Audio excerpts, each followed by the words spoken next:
María tenía las manos marcadas por el trabajo, uñas gastadas, palmas secas que olían a jabón y limón, y una voz dulce que siempre bajaba cuando hablaba con los niños.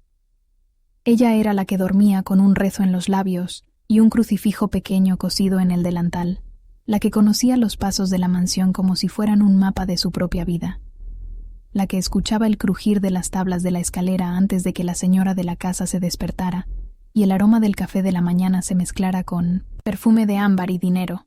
Vivía en la sencillez, un cuartito prestado, la radio vieja que apenas sintonizaba una emisora, la costumbre de guardar cada moneda por si algún día la salud de su madre pedía medicinas.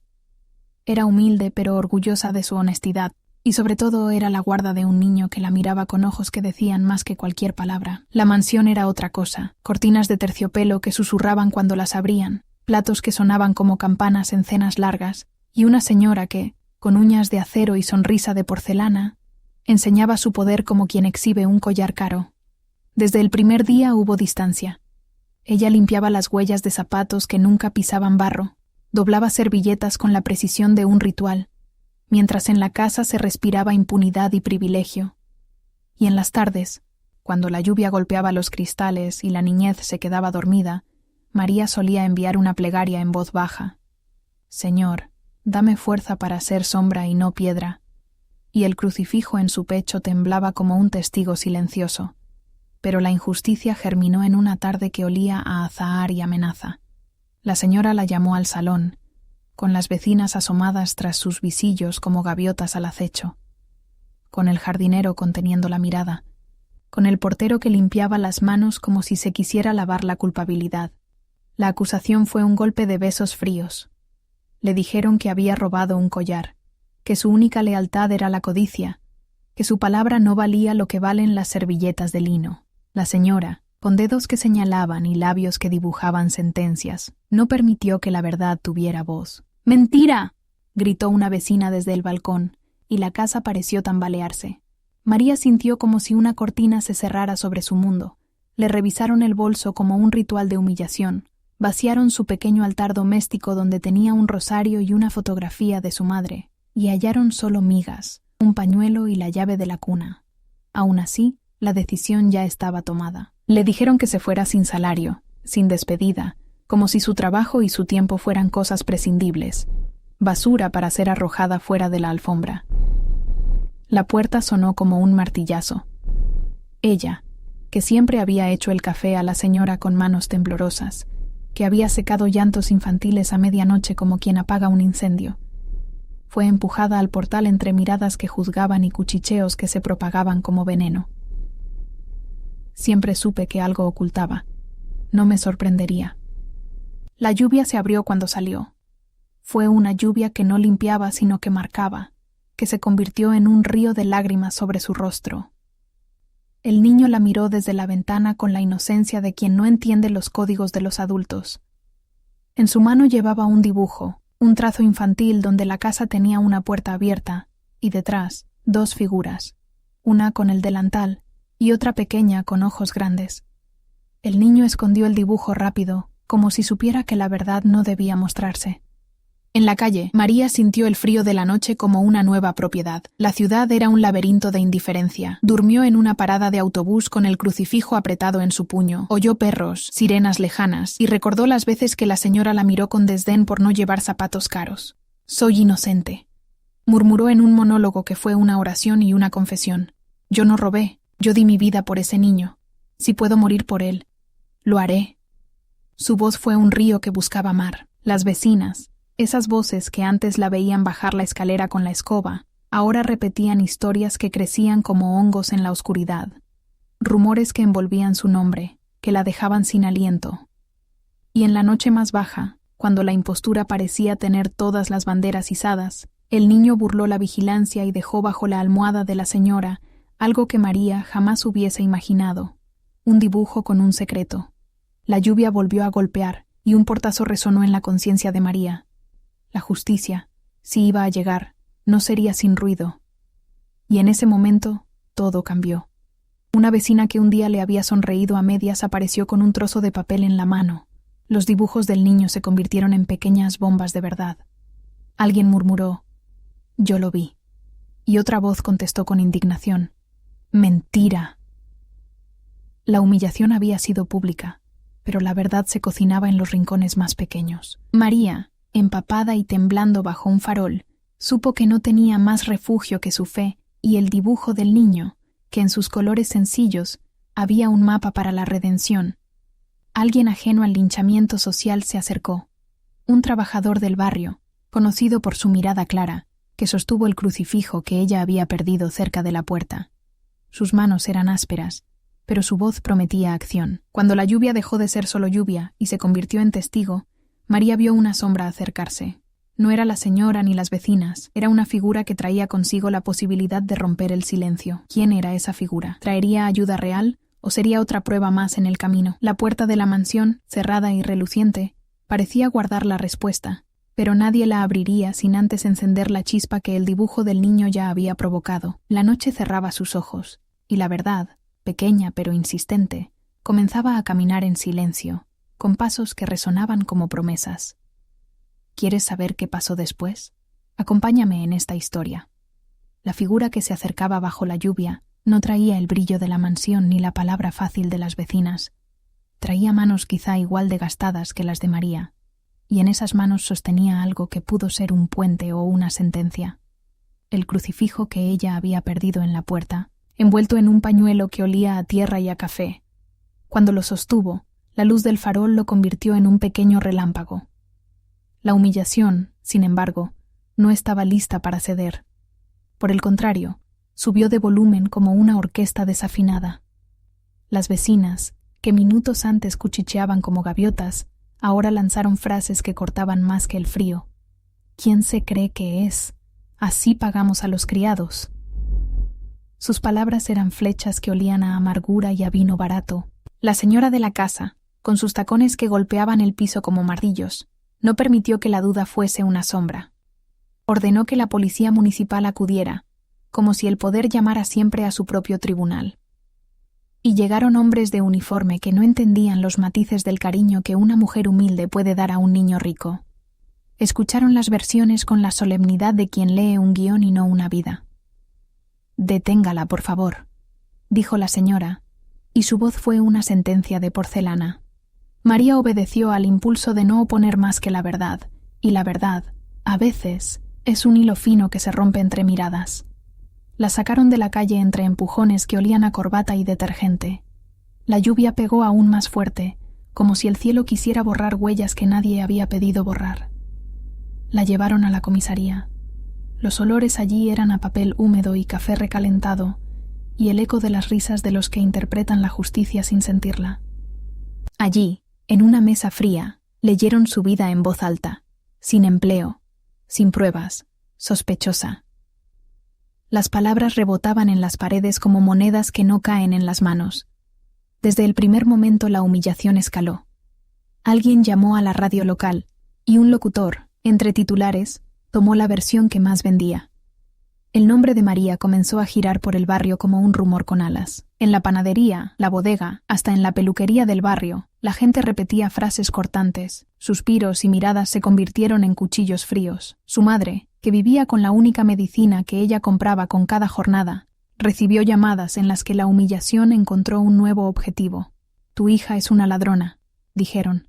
La voz de su madre, frágil como papel mojado, tembló en el auricular, y María no pudo ayudar, porque sus propias manos estaban esposadas a la impotencia. La caída fue más honda que la noche más negra.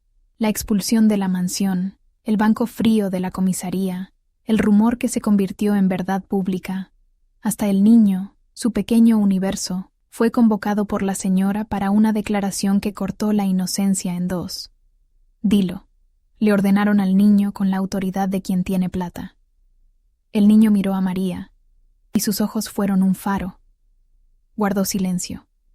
Guardó la resistencia. Guardó el dibujo en el bolsillo del pijama, como si allí viviera la llave de algo que todavía no entendían los adultos. La humillación les gustó tanto a algunos que comenzaron a celebrar su caída con la serenidad de quien limpia el polvo. La portera dejó pasar un comentario venenoso, y el jardinero, que antes había sostenido la mirada, miró hacia otro lado. Las fofoqueiras del edificio, esas aves de percha, Hicieron fila para reconstruir la historia con retazos y más retazos. Añadieron detalles que no habían visto, inventaron motivos que no existían, y la mentira se volvió un vestido bien cosido. María, en su oración privada, repetía como un rosario de resistencia: «Señor, no me dejes ser piedra ante tanta lluvia». Y su voz quebrada era una rama que no se rompía. Y entonces, en el lugar donde la humillación había levantado su torre, comenzaron a aparecer señales pequeñas pero insistentes, como lucecitas detrás del telón. La figura que había recogido el crucifijo volvió al barrio y habló en voz baja con el portero. Su nombre era Rubén, un trabajador de la construcción del barrio con manos grandes como puertas y un corazón que, según decía la gente, no cabía en su camisa. Rubén contó que la tarde del collar había visto, desde su trabajo en la obra, a la señora pasear por el corredor con algo brillante que luego aseguró haber encontrado. Veía rostros, no pruebas, pero su mirada tenía peso.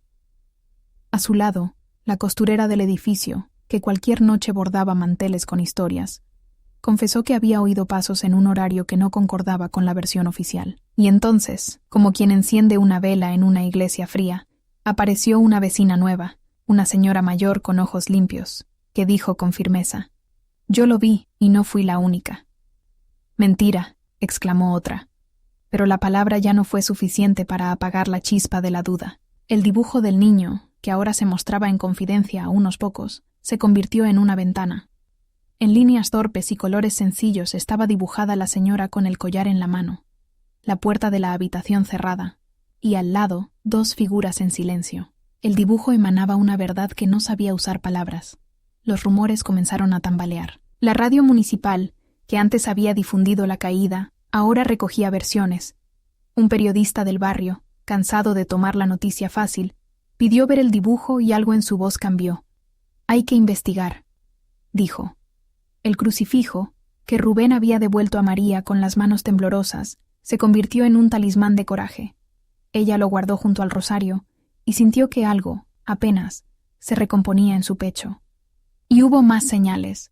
El jardinero, incómodo, confesó que la cerradura de la habitación chirriaba y que aquella tarde la señora la había forzado con llaves inesperadas. El portero, limpiando sus manos como quien intenta borrar culpa, recordó un sonido de puerta al que antes no había puesto atención. Poco a poco, la verdad se tejía con hilos finos, pero firmes. La tormenta social no había terminado, pero en los ojos de María volvió a encenderse una llama que no era orgullo, sino justicia. En sus noches, donde antes había gritos de desesperanza, ahora repetía un monólogo como una oración y un juramento. «No me verán rendida. Si me quitan todo, me quedo con la verdad. Si me quitan la voz, la sacaré con la de otros». En la cocina de la vecindad, la mujer mayor sirvió un té, y allí, entre sorbo y sorbo, formaron un pequeño consejo de verdad. Presentarían una queja en la fiscalía del barrio, pedirían revisar cámaras, buscarían al niño cuando nadie mirara para que su dibujo fuese testigo. Pero la esperanza no llegó sin riesgo.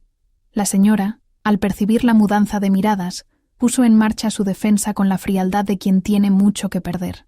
Contrató a un abogado de apellido duro, aquel tipo de traje que suena a billetes, y amenazó con demandas, con apresar reputaciones, con quebrar a cualquiera que contradeciera su voz. Las fofoqueiras se reorganizaron en batallones de desprestigio. «No lo olviden, ella es peligrosa», dijeron. La mansión cerró sus puertas como fortalezas medievales. Un portazo resonó y los vecinos bajaron la mirada. María, castigada por la injusticia y sostenida por un crucifijo húmedo, se encontró en la encrucijada donde la humillación encuentra 2 salidas, la rendición o la lucha.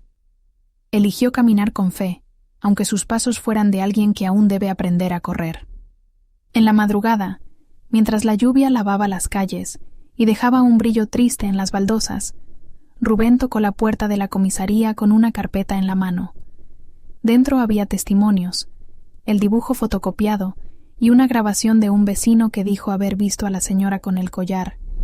Abrirían una investigación, pero antes de que la puerta se abriera de par en par, antes de que la verdad pusiera sus pies en el salón de la mansión, sonó un teléfono en el despacho de la señora, y su rostro cambió, una llamada que podría ser un abogado o un secreto, una voz que podía desatar la tormenta final, y la señora dejó el auricular con las uñas clavadas en el plástico. ¿Qué diría esa voz? ¿Sería la última carta para aplastar a María, o el principio de su derrota pública? La noche aguardó, y el cuarto del niño, al otro lado de la ciudad, se iluminó con la luz de una vela que alguien dejó encendida, como si un pequeño guardián dibujado supiera que la verdad, aunque lenta, siempre llama a la puerta. La verdad, aunque lenta, siempre llama a la puerta. María cerró los ojos un segundo, y sintió el latido de su pulso como un tambor viejo. La lluvia que había lavado la calle parecía dejar el barrio con un olor a tierra humedecida y pan recién hecho que dolía más que el hambre.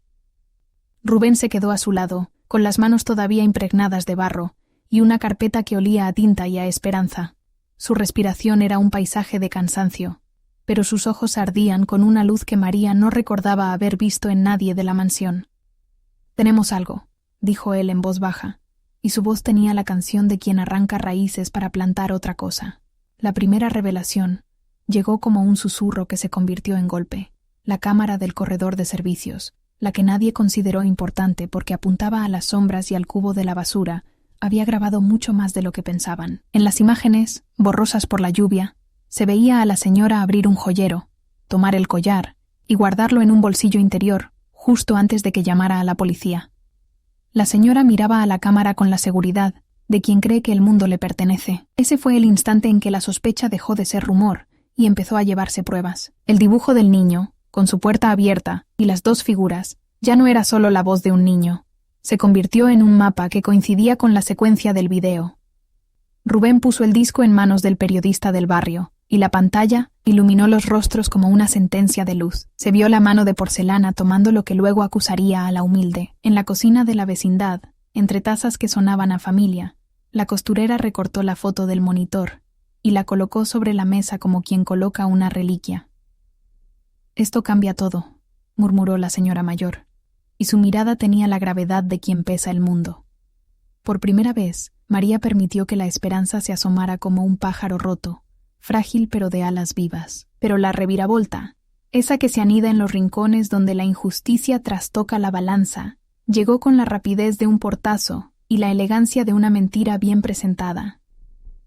La señora no perdió el tiempo. Llamó a su abogado de apellido Duro, puso en marcha a su estudioso de prensa que conocía a los periodistas que vendían silencios, y acudió a una jueza de rostro impenetrable que, en el pueblo, tendía a creer más en trajes que en manos. En cuestión de horas, lo que era prueba, devino en posible manipulación. El video, dicen, fue editado. La calidad no es concluyente. La mano parece la de la señora, pero podrían haber trucos. Una pericia, contrapericias, peritos que hablaban en palabras que olían a papel sellado y billetes invisibles. El rumor que protegía a María se encontró con una muralla de papeles. Y mientras la defensa poderosa tejía su manto, la maquinaria del escarnio volvió a girar, esta vez con más violencia. «Esos son trucos de pobres», dijo una vecina desde el portal con la educación de los que nunca tocaron una escoba para ganar un pan. Los periódicos locales, presionados por anunciantes y llamadas anónimas, publicaron titulares fríos. Confusión en torno al robo de la mansión. Y la tele mostró el rostro cansado de María junto a la sonrisa de porcelana de la señora con subtítulos que parecían cuchillos. Los abogados de la mansión no solo atacaron la veracidad del video, armaron una estrategia para destruir la vida de quien se atreviera a contradecirlos.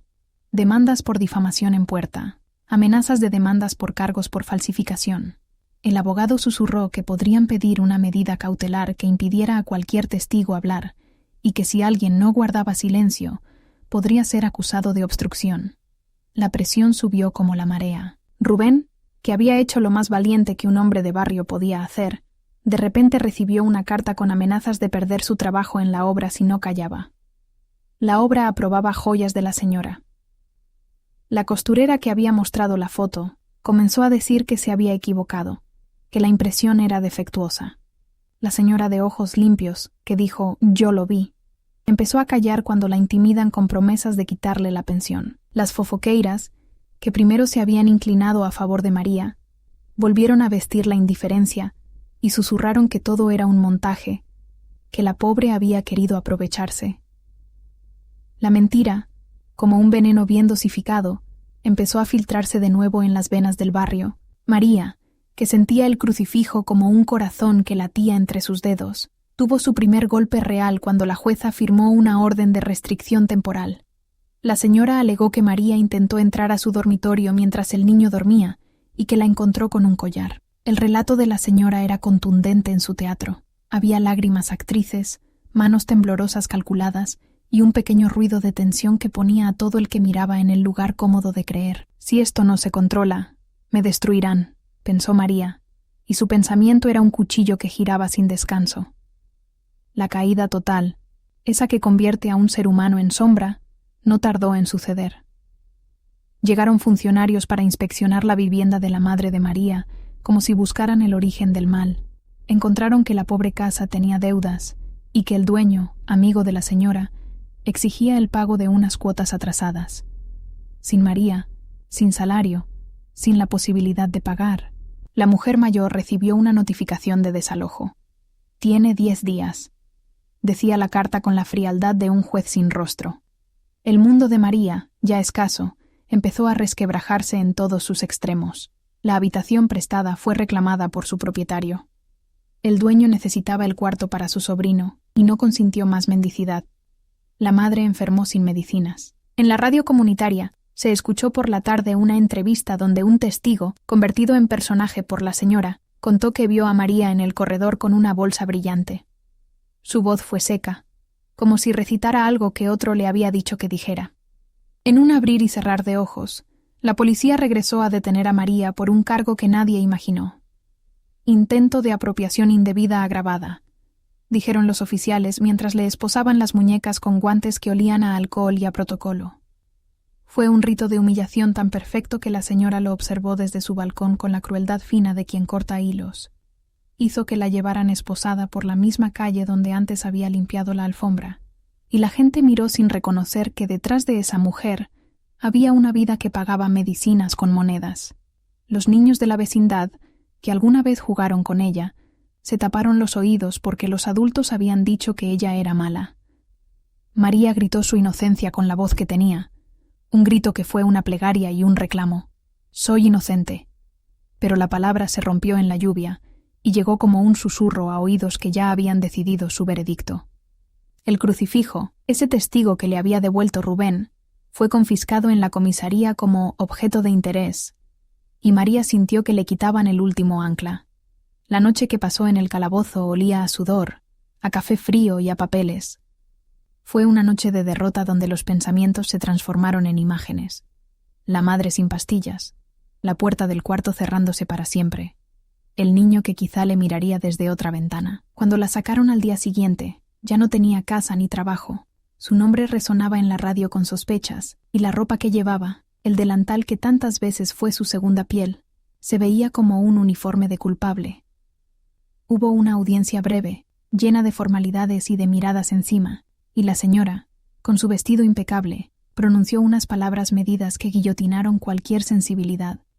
«Protejo a mi familia», dijo, y la sala asintió como si eso explicara el mundo. El juicio social hizo más daño que el legal.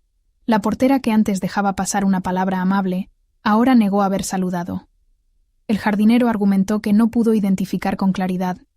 Rubén, amenazado con perder su trabajo, miró a María y no dijo nada. La caída fue total cuando la empresa del dueño de la habitación mandó unos hombres a empaquetar las pocas cosas que le quedaban a su madre. Las cajas, envueltas en papel barato, sonaban como funerales. María vio cómo sacaban una caja donde estaba la foto de su madre joven, su rosario viejo y algunos recibos. La agarró con fuerza una última vez y sintió que cada objeto era una parte de su cuerpo que le arrancaban. «No me rendiré», se dijo en un monólogo que fue más oración que consigna, y aquellas palabras salieron con la debilidad de quien tiene la voz gastada. Dormir en la calle otra vez fue humillante, pero mayor fue el golpe de la distancia. El niño dejó de aparecer en su ventana.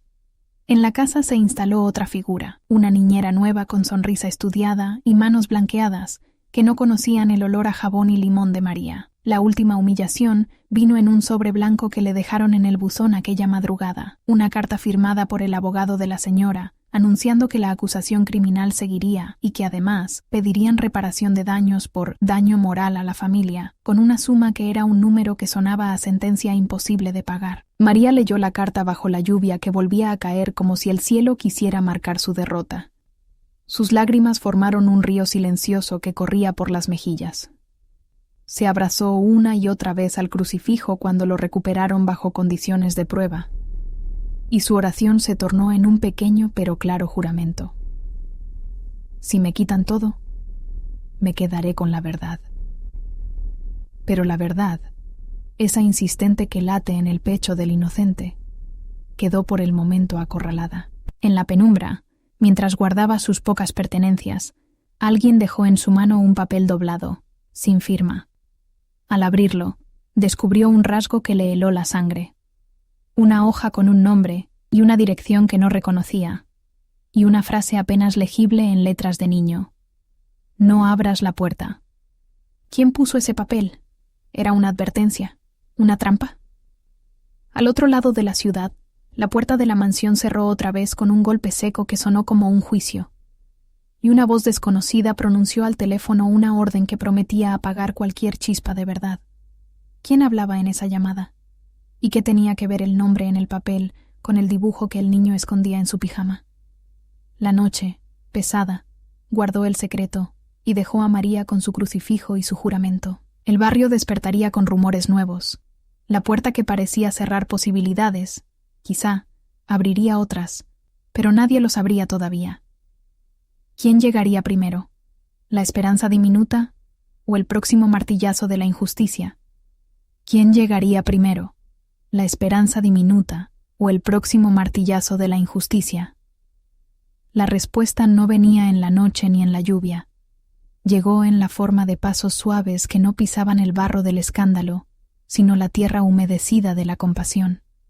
Fue la campana de la iglesia la que sonó primero, un sonido bajo que parecía frotar las heridas del barrio, y detrás de ella apareció el padre Andrés, con el hábito manchado de ceniza y el olor a vela y pan recién horneado, con manos que habían sostenido a moribundos y a recién nacidos, con una mirada que no negociaba la verdad por trajes ni por euros imaginarios. Él no vino solo. Trajo un paquete de pañuelos, una manta con olor a hogar, y lo que más dolió y sanó a la vez, la voz de la parroquia que recordaba a la gente que la caridad empieza por la justicia. Rubén, que había vuelto a la obra con pies cansados y la carpeta de pruebas aún húmeda en la mochila, lloró en silencio al ver al sacerdote. María, que ya no creía en milagros de salón, sintió un soplo de fe que entró por la grieta del alma y la hizo menos frágil. El sacerdote habló con firmeza en la plaza del barrio. No podemos dejar que la mentira gobierne la vida de una mujer. Sus palabras eran piedras lanzadas contra una pared de prejuicios. De pronto, el murmullo se transformó en reunión. La costurera, con las manos manchadas de hilo y té, ofreció su cocina para guardar copias del dibujo del niño. La señora mayor que primero dijo «Yo lo vi», volvió a ponerse de pie, esta vez para sostener su testimonio frente a amenazas. Hasta la joven maestra del colegio, aquella que a la hora del recreo había visto al niño dibujar con la seriedad de quien deposita un secreto en papel, se presentó con un cuaderno donde el menor anotaba palabras sobre una cajita y un juguete roto. Ella dijo: «Lo escuché contar que la señora tenía miedo de perder algo». Su voz fue un rayo de constancia. En pocos minutos se formó una cadena pequeña, tímida, pero firme. Un abogado solidario de la parroquia ofreció revisar la carpeta gratis. Un periodista local, que no se vendía por anuncios, prometió investigar sin filtros, y una asistente social aceptó trasladar a la madre de María a un centro temporal para que pudiera recibir su medicina. La ayuda vino como un viento inesperado, un soplo que levantó el polvo de la resignación. María, con el crucifijo mojado entre los dedos, dejó escapar un monólogo que fue oración y aviso. «Señor, si me quitaste el pan, al menos dame voz para que la verdad no muera. Si me quitas todo, que me quede la conciencia limpia». Sus palabras eran cuentas de rosario hechas de coraje, pero la bondad no era una línea recta sin obstáculos. La señora de la mansión, al percibir que la madeja de silencio se deshacía, apretó sus manos como quien estrangula un hilo para que no llegue a otros. La conspiración que antes se insinuaba se volvió maquinaria con rumores pagados y contratos oscuros. En una sala iluminada por lámparas que no admiten sombras, la señora habló al teléfono con voces que olían a cuero y a despacho. Ordenó poner en marcha lo que se hace cuando el poder se siente amenazado. Llamó a un asesor de prensa que conocía a todos los que manejaban titulares, a un perito en audiovisuales dispuesto a decir que el video era falso, y a un hombre que se encargaba de que las pruebas aparecieran donde hiciera falta. «Necesito que esto termine hoy», dijo con uñas que dibujaban mapas en el plástico del auricular. Su estrategia fue clara y fría como el mármol del recibidor: desacreditar el video, sembrar dudas sobre los testigos, y si era preciso, comprar silencios con promesas y miedos. En paralelo, la señora tejió una red para aislar al niño. Reemplazó a la niñera por una figura que obedecía órdenes y que recibió instrucciones precisas. Evitar que el pequeño hablara con la maestra, con Rubén o con cualquier persona que pusiera en peligro la versión oficial. La niñera, con sonrisa de catálogo, traía consigo un bote de colonia que perfumaba la casa y una libreta donde copiaba cada visita como una bitácora de control. Entretanto, llegaron a oídos de Rubén y del sacerdote llamadas anónimas. En una de ellas le ofrecieron trabajo mejor pagado si renunciaba a su postura. En otra, a la señora mayor que había prometido hablar, la llamaron para decirle que una inspección sorpresa pondría en peligro su pensión si no se retractaba. La arquitectura de la venganza se armaba con hilos que parecían legales. María, que veía el plan como un animal acechador, no se permitió el lujo de ceder. Su corazón, aún herido, se hizo de acero blando y su voz se transformó en una consigna íntima: proteger al niño, porque el niño era la verdad que no sabía decirse en palabras de adulto. No obstante, la conspiración añadió un episodio más siniestro. Alguien filtró a la prensa una fotografía vieja donde, recortada y maliciosa, aparecía la mano de María junto a un collar que no se le había visto colocar. El titular fue cruel, y la gente, vieja como siempre en la costumbre de creerlo dañino, devoró el chisme con apetito. «¡Mentira!», gritó una vecina desde el portal, pero ese grito se perdió entre la marea de voces pagadas. El abogado de la señora presentó una denuncia por difamación contra el periodista del barrio, y automáticamente los correos y teléfonos de aquellos dispuestos a hablar comenzaron a recibir llamadas intimidatorias. En medio de ese asedio, la pequeña esperanza que la parroquia y unos pocos sostenían empezó a tambalear. Una tarde, cuando el sol fingía ser amable y la lluvia asomaba detrás de las nubes, María recibió una carta sin remitente, distinta a la que ya había tenido. Dentro había fotos antiguas del joyero y un recibo con la firma de la señora fechada muchos meses atrás. El mensaje era claro: cambia tu estrategia o esto será peor. Sus manos se cerraron alrededor del papel como si aquel cromo frío fuera un león. Rubén la animó a no ceder. El padre Andrés llamó a la prensa que no se vendía, y la maestra trajo consigo un testimonio grabado donde el niño, con voz temblorosa, decía que la señora a veces guardaba cosas en el bolsillo y hacía ruidos como si escondiera sorpresas. La grabación fue un rayo en el ambiente empolvado de la justicia local. Justo cuando todo parecía inclinarse hacia una posibilidad de limpiar el nombre de María, la jueza a cargo de la orden de restricción emitió una notificación. Solicitó una audiencia urgente para revisar la evidencia, pero, en una jugada que olía a teatro, la fecha fue puesta en un horario en que la mayoría de los testigos no podría asistir. Fue una trampa administrativa.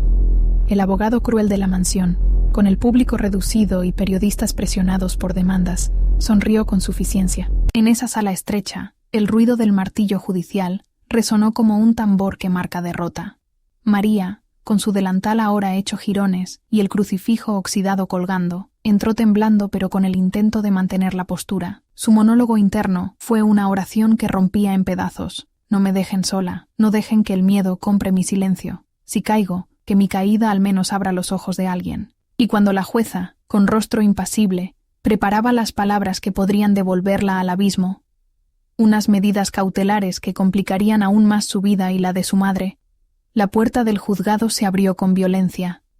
Un golpe seco, una corriente de aire como si la ciudad misma hubiera decidido empujar la verdad.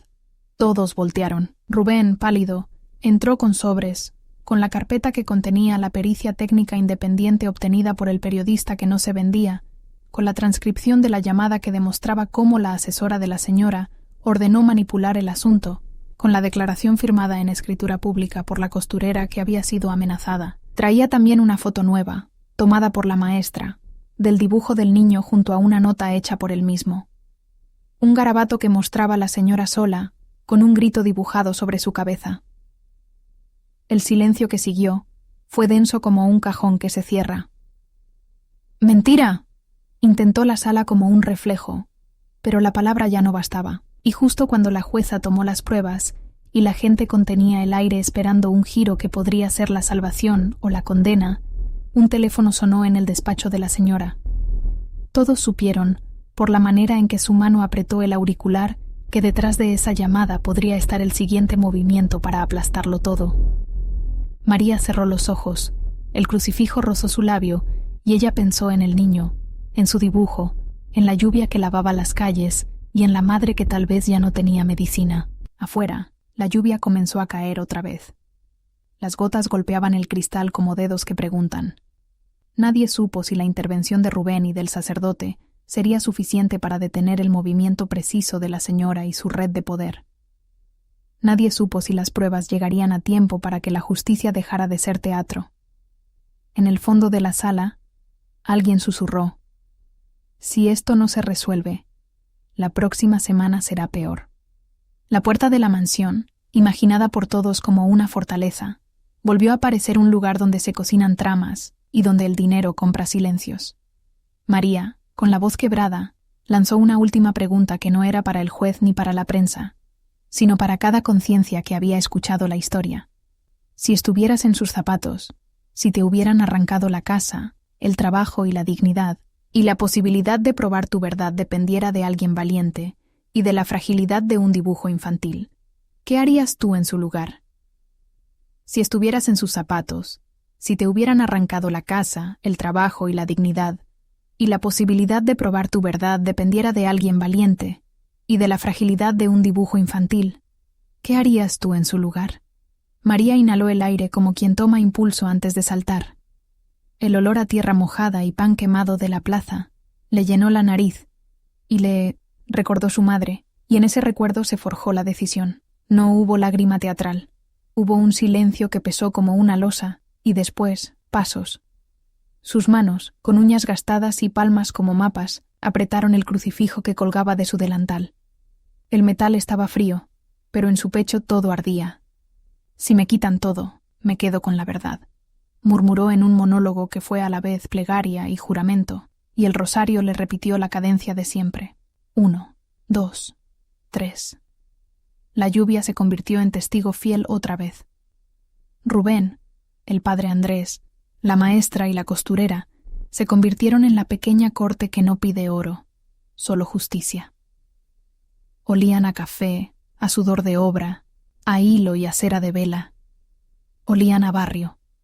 Y la verdad, esa que se peina con paciencia, empezó a mostrarse en pedazos.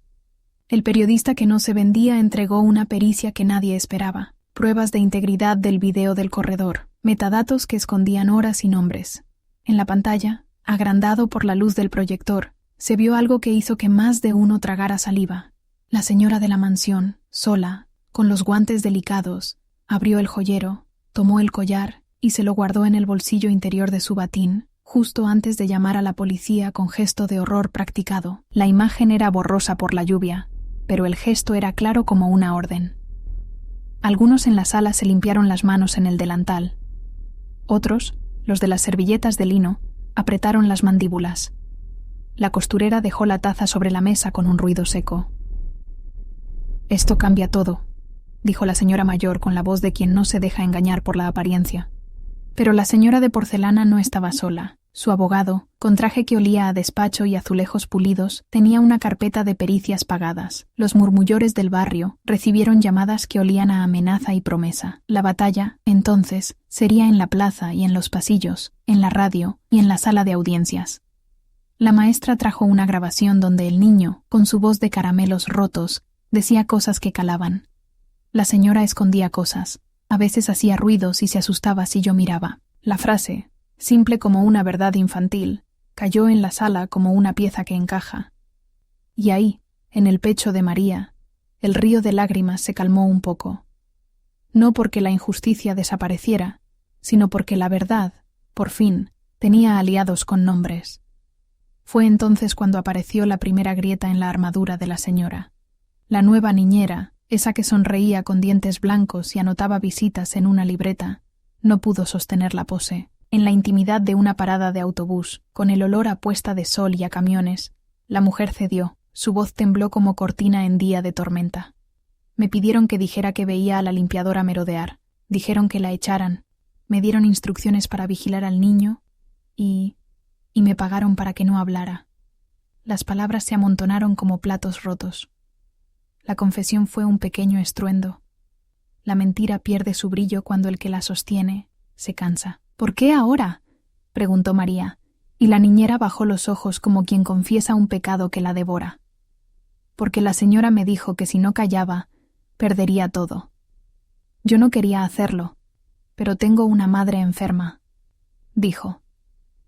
Y la sangre de la verdad corrió otra vez, más fuerte. Con ese testimonio y la pericia del video, la pequeña red de barrio organizó un frente público. Conferencia en la plaza, entrevistas en la radio que no se vendía. La fiscal que, por primera vez, levantó una ceja con curiosidad en vez de con escepticismo. La ciudad, acostumbrada a cambiar de opinión con la velocidad del humo de la cafetería, asistió al acto como quien espera una función. La lluvia, que siempre marcaba los tiempos del barrio, se detuvo y dejó el cielo claro, como si Dios mismo se asomara para mirar la escena. El enfrentamiento llegó en un salón que olía a madera y a papeles nuevos. Allí, la señora apareció con su vestido sin una arruga y su sonrisa afilada como un cuchillo. María se acercó con el delantal hecho jirones y el crucifijo al cuello, ese fragmento de fe que había resistido más que cualquier cuenta bancaria. «Yo vine a hablar», dijo María, con voz que parecía hecha de cemento y ternura. «Vine porque no solo trabajé en esa casa. Di mi vida por ese niño. No busco venganza. Busco que la verdad salga a la luz». La sala se agitó. «¡Mentira!», ladró una voz desde el fondo. Eran las fofoqueiras que antes tejieron la tela de su caída, ahora prietas en defensa del brillo. Pero la sala ya no estaba vacía de pruebas. La pericia técnica, la grabación del niño, la niñera que había testificado en secreto y la costurera que, temblando, entregó un papel con la firma de la señora en un recibo del joyero, fueron una madeja que la señora no pudo deshacer con palabras lacadas. Entonces, el abogado de la mansión, con los guantes de estrategia puestos, intentó torcer el camino presentando expertos que hablaban de manipulación, de falsos positivos, de construcciones maliciosas. Sus frases eran líneas frías en una partitura sin humanidad. Pero la verdad tiene otra música. No le interesa la orquesta pagada. En medio del forcejeo, el niño entró en la sala pequeño, con el pijama aún arrugado y el dibujo doblado en la mano. La niñera, que lo había traído a escondidas, miró la escena con ojos de culpa. El silencio que siguió a la entrada del niño fue un tambor que marcó el momento crucial. El niño se adelantó sin que nadie lo obligara. Sus pisadas eran tan firmes que el parquet crujió como si también quisiera declarar. Se subió a una silla baja, sostuvo el dibujo con manos pequeñas que olían a jabón y cacao, y dijo, con la sinceridad que golpea como un martillo: «Lo dibujé yo. La señora tiene un collar y lo escondió. Yo la vi. Yo lo vi». Estalló la sala en un colectivo que ya no podía ser silenciado. La señora, por primera vez, perdió la compostura. Su máscara cayó en fragmentos de porcelana. Sus labios se torcieron, sus manos buscaron la manga del abogado como quien busca una coraza, y la noche misma pareció contener el aliento. Entonces vino la confrontación física, la que el barrio recordaría mucho tiempo. La señora se levantó con un ademán que pretendía ser autoridad y avanzó hacia María con la frialdad de quien cree que la ley está de su lado. La costurera, la maestra y Rubén se pusieron entre ambas, pero María no retrocedió. «¡No me toques!», gritó la señora, y a continuación, en un acto que nadie esperaba, tocó el hombro de María como quien señala la culpa. María sintió la mano junto a su piel y no respondió con violencia, respondió con verdad. Sacó del bolsillo un papel que había guardado como un talismán. Era la copia del video impresa, con la secuencia que mostraba el gesto de la señora. «Lo tengo», dijo ella, y la sala se llenó de un ruido de asombro y expectación. En ese instante, alguien del público, Una vecina que durante semanas había repetido rumores, se levantó y dijo con voz rota: «Yo también la vi. La vi quitarse el collar una vez para limpiarlo y guardarlo en su bolsillo. Creí que era memoria mía, pero ahora...». La estampida de pequeñas confesiones fue la lluvia de verdad que derrumbó el decorado. El abogado, desconcertado, lanzó amenazas, pero la fiscal, con la calma de quien guarda un martillo listo, pidió medidas cautelares contra la señora por denuncia falsa y manipulación de pruebas. La policía, que otrora obedecía con la rapidez de quien viste uniforme y no conciencia, ahora tomó declaraciones y recogió el collar que, en un giro que olía a destino, la niñera confesó haber visto escondido en la gaveta del tocador y que había guardado por miedo. El objeto, frío y brillante, llegó en una bolsa de evidencia. La fotografía de la señora con el collar resplandecía en la mesa como una reliquia invertida. La apoteosis fue pública. La señora fue llamada a declarar, y frente a una cámara que grababa para la ciudad entera, su voz se quebró, no por culpa, sino por la textura de la mentira que se le deshacía en la boca. «No, no es como parece», balbuceó. Los oyentes no la creyeron. La radio, que antes había dado su nombre a la vergüenza, ahora narraba la caída del que acusó sin pruebas. La gente salió a la calle, ventanas abiertas, voces que antes murmuraban ahora gritaban: «¡Justicia!». La prisión no fue inmediata, pero la fiscal solicitó medidas que impedían a la señora acercarse al niño y ordenó investigación por denuncia calumniosa y daño moral. En la plaza, la comunidad aplaudió, como si con cada palmada devolviera a María un pedazo de vida. La escena final, sin embargo, no fue un final completo. La señora, derrumbada en su trono de mármol, prometió venganza con la boca reseca de quien pierde un juego que creía ganado. «Esto no quedará así», murmuró como amenaza. Y la amenaza se sintió en la nuca de todos. Cartas anónimas, llamadas nocturnas, miradas que pasaban como cuchillos. La madre de María recibió una notificación de un desalojo que, otra vez, pendía sobre su cama como una hoz. El abogado de la mansión no estaba vencido. Preparaba apelar, económicas represalias, una campaña para desacreditar a los testigos. La verdad había sido descubierta, sí, y la señora había sido confrontada y públicamente desnudada en su mentira, sí. Pero las heridas, esas que cuentan historias por debajo de la piel, seguían abiertas. María miró el collar frío sobre la mesa de la fiscalía y sintió una mezcla de alivio y temor. Alivio porque la injusticia había recibido luz. Temor porque las sombras que azuzaron la calumnia no eran solo ella. Al final, la verdad siempre brilla más fuerte que el oro, dijo el padre Andrés en voz baja, y la frase cayó como vitamina en el seno roto del barrio. Rubén la tomó del brazo, y frente a las cámaras y a la gente que devolvía su mirada con un nuevo respeto, dijo: «No la dejaré caer de nuevo». Pero en la penumbra, fuera de la plaza, alguien descolgó un teléfono y marcó un número con dedos que no temblaron. Una voz al otro lado escuchó, sonrió y dijo: «Muy bien. Que se acabe en la próxima audiencia». La cámara se apagó.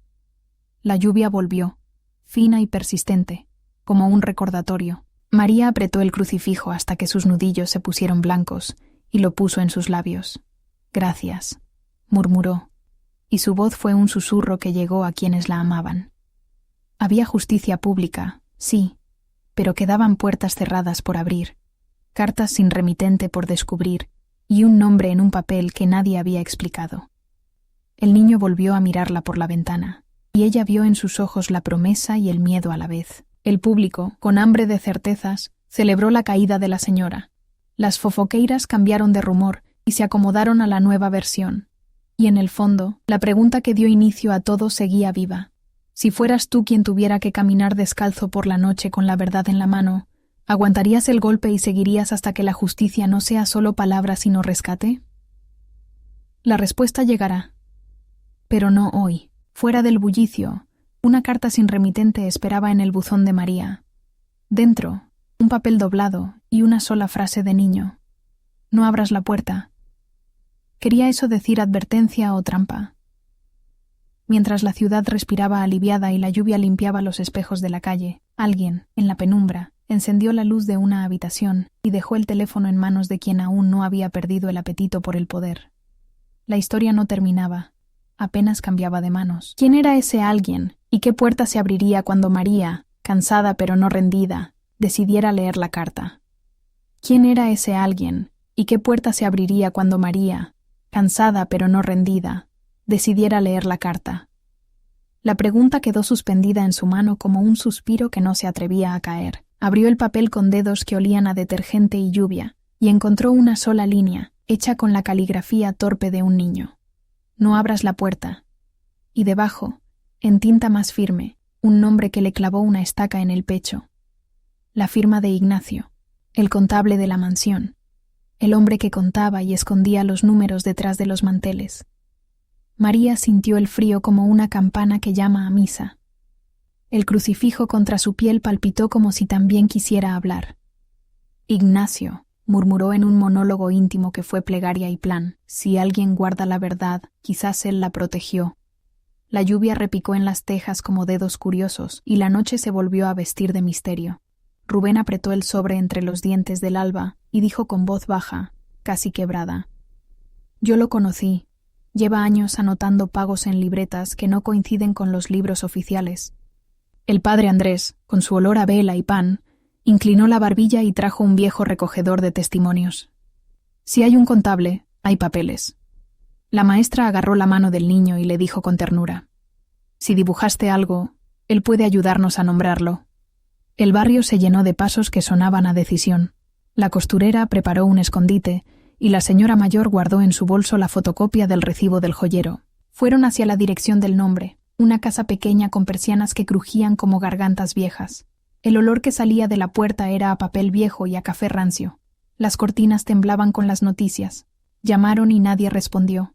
Una hoja sucia pegada en la mirilla parecía escribir: «Cuidado», como si alguien hubiera colgado un corazón en el filo de una navaja. María, que había aprendido a abrir puertas con respeto y miedo, palpó la manija. La madera estaba tibia por dentro, como si una mano hubiera respirado allí hace poco. Decidieron rodear la casa, buscar una ventana trasera, un garaje. Rubén, con las manos inflamadas de trabajo, encontró una puerta lateral entreabierta y una cerradura que no cerraba bien, como si olvidaran las cosas pequeñas por tener demasiadas grandes. No abrieron de golpe. La verdad no se invita, se encuentra. Entraron despacio y el olor los golpeó. Papel, tinta, colonia cara. Sobre la mesa central, una libreta de tapas azules, abierta en anchos tallos de cifras que brillaban en tinta negra y roja. El corazón de María dio un golpe que fue un trueno doméstico. Allí estaban los nombres, las fechas, las cantidades.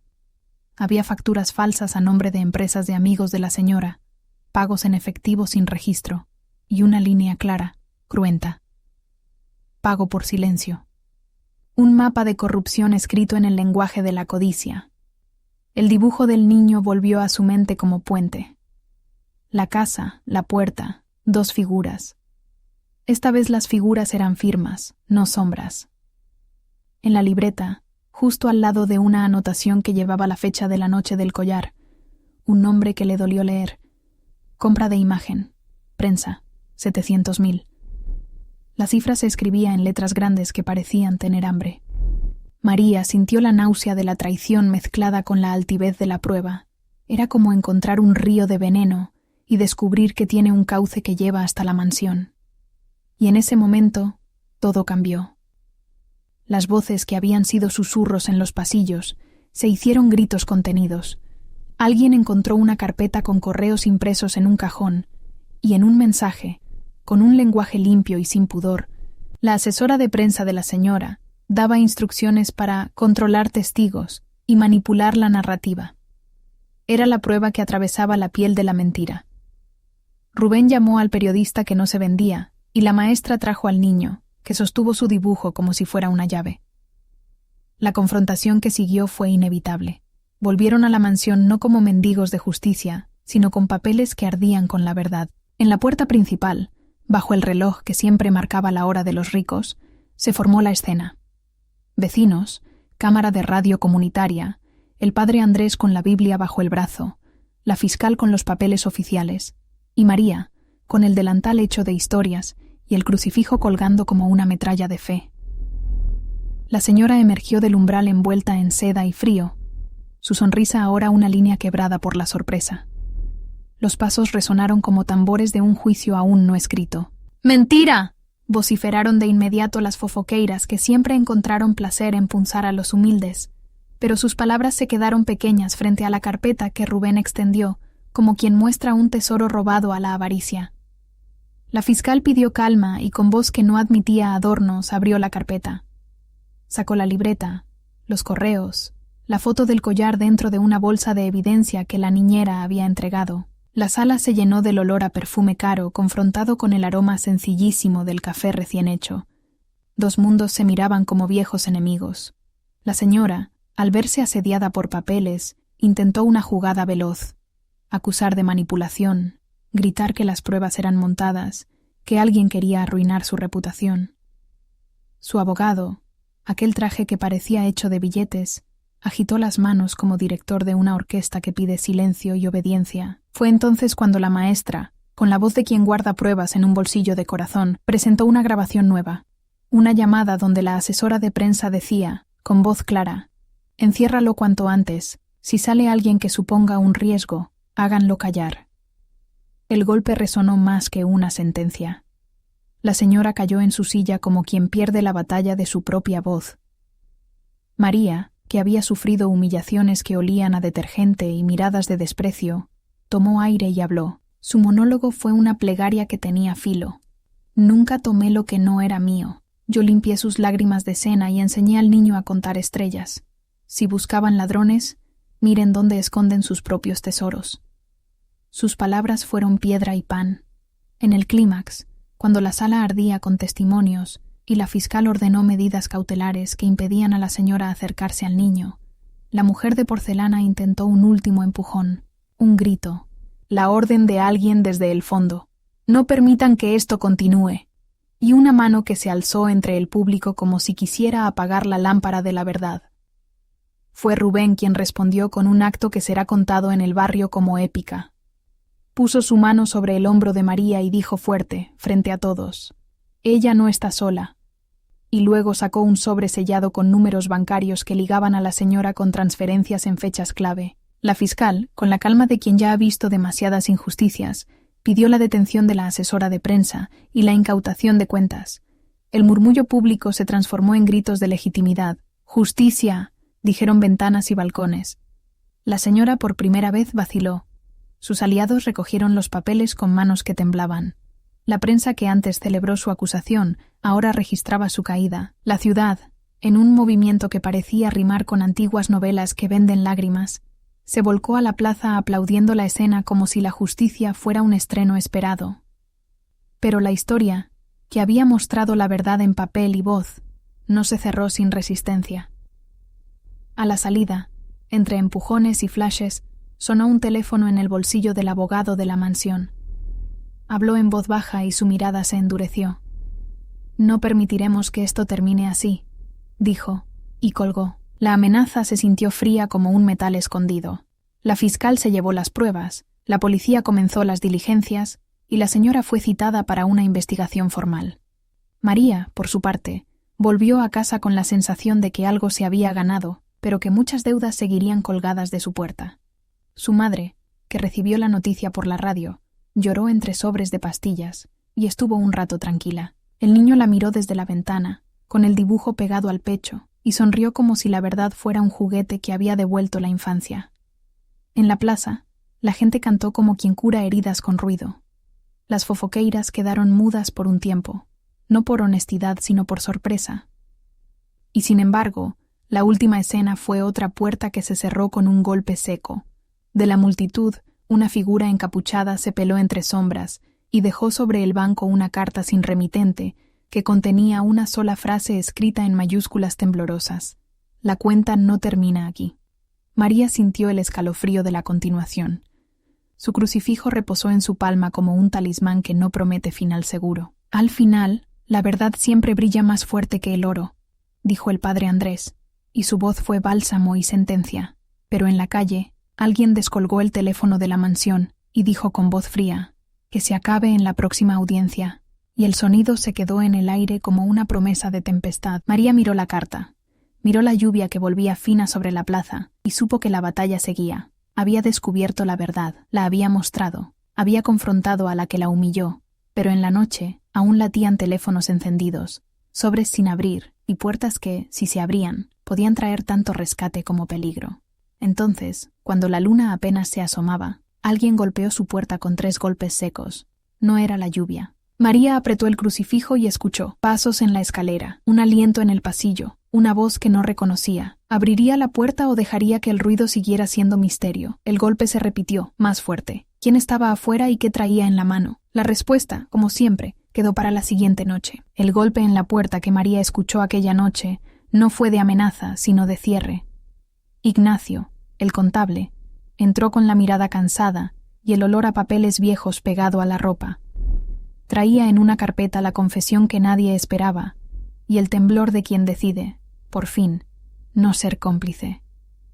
En la sala, bajo la lámpara que parecía una luna domesticada, las pruebas se ordenaron como soldados. Transferencias, recibos, mensajes y un audio donde la asesora admitía haber fabricado testigos. La señora de porcelana, enfrentada a lo irrefutable, perdió el brillo. Sus tacones ya no sonaron como martillos de mando, sino como el eco de un fracaso. La audiencia final fue una escena que olía a café fuerte y a papel recién sellado. La fiscal, con voz de acero templado, leyó los cargos y la sala contuvo la respiración. El niño, más grande y con el dibujo bajo el brazo, la miró como quien mira a un naufragio que alguna vez le mostró un faro. No hubo aplausos, solo el ruido seco de la verdad cayendo. «¡Mentira!», quiso gritar una vez más la señora, pero su palabra esta vez rebotó en pruebas y confesiones. «Yo lo vi», dijo una vecina que ya no temía a las llamadas anónimas. «Yo también», añadió la costurera, y la suma de esos testimonios fue una condena social que se volvió legal. La jueza, sin teatro, dictó medidas de reparación, prohibió la cercanía al niño y ordenó una sanción que no borraría el daño, pero abriría puertas para la reconstrucción. Hubo detenciones y nombres que por años habían sonado en pasillos como aves de mal agüero quedaron expuestos en la luz de la justicia. La señora, encerrada en su orgullo quebrado, pidió perdón con una voz rota, pidió perdón y ofreció excusas que olían a metal frío. María, en su monólogo íntimo antes de hablar, apretó el crucifijo contra el pecho y sintió que sus manos gastadas eran la memoria de una vida honesta. «No busco venganza», dijo con voz que era plegaria. «Busco que esto no le pase a nadie más». Su perdón fue un acto de libertad, no de olvido. Impuso condiciones, reparación, disculpa pública y trabajo comunitario que devolviera al barrio lo que la mentira le había robado. La reconstrucción vino como a golpes y como a caricias. La madre de María recuperó sus medicinas gracias a una colecta organizada en la parroquia.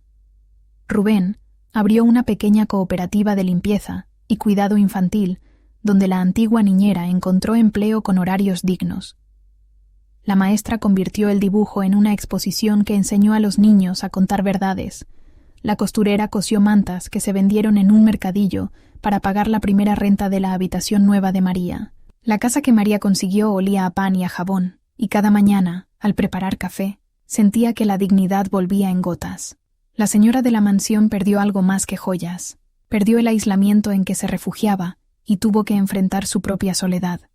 En el juzgado pidió ayuda para entender por qué eligió el daño, y en su caída encontró, torpemente, la posibilidad de redención. No fue una película de finales redondos. La reparación fue lenta, algunas puertas se cerraron para siempre, y las fofoqueiras nunca dejaron de hablar, pero la comunidad cambió la palabra Isoria por memoria y acción.